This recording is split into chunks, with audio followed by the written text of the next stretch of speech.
Assembly Review. In this video, we'll interrogate a 3D assembly and identify assembly components to consolidate. In Fusion 360, we'll get started with the design part consolidation.f3d. As we take a look at this, we have a sheet metal bracket top, we have some hardware, a link, and then some additional hardware, as well as a sheet metal bracket bottom and a machine interface.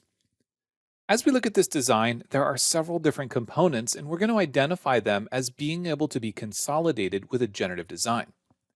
When we view this from the right, we have the orange link, which is going to be where we're applying our force. You'll notice that this link is free to rotate, and on one side, there is a piece of sheet metal that acts as a stop. When we rotate this around, you can see that we can go all the way to the other side, and this will help us identify loads that are placed at different angles when we're defining our generative study. Everything else in the design, with the exception of the machine interface, is going to be replaced with a generative design part.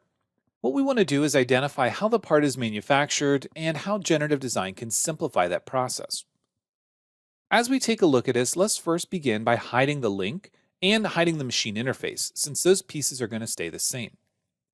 As we look at the rest of it, we can see that we have multiple sheet metal pieces. We can hide the hardware for now, as that won't be important to us downstream. We can identify how parts bolt together. We can see that we have a sheet metal piece on top, and it has a small gusset, as well as a spacer for hardware, a bottom piece which contains the clamp over the tube, as well as a stop for the link. We also have the bottom sheet metal piece that wraps around the square tube. Several of these pieces get welded together. We can see that there are some features on here that give us a place to create a small weld. The gussets will be welded, as well as the threaded portion and the stop on the left-hand side. All in all, this contains a lot of different components. If we look just at the sheet metal top bracket, we can see all the various sheet metal pieces that are included and the weld nut. If we take a look at the second sheet metal piece, the bottom bracket includes the bracket piece as well as a support bar. If we can replace all these components, as well as the fact that they all have to get manufactured, assembled, and welded together, we can replace them with a single generative component that will produce the same result. This can save a lot of time in both manufacture and assembly.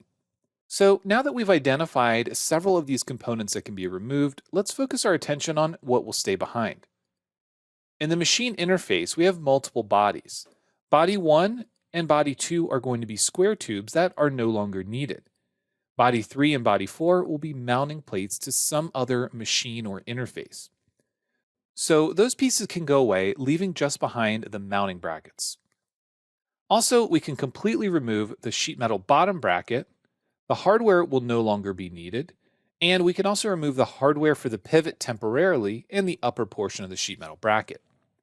I say temporarily because in the final assembly, we will need that same bolt. It'll have to connect our link to our new generative bracket.